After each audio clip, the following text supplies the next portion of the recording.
திருநெல்வேலி ஆர்எம்கேவில் கைவினை கலை விழா சிறப்பாக நடந்தது. ஓவியம் கண்காட்சி நீங்கள் பாருங்கள்.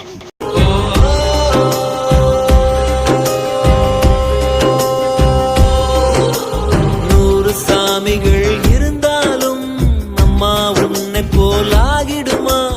கோடி கோடியாய் கொடுத்தாலும் நீ தந்த அன்பு கிடைத்திடுமா? ரத்தத்தை நான் தந்தாலுமே உன் தியாகத்துக்கு ஈடாகுமா? நான் பட்ட கடன் தீர்ப்பேன் என்றால் ஒரு ஜன்மம் போதாதம்மா.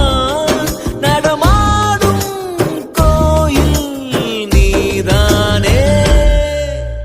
100 சாமிகள்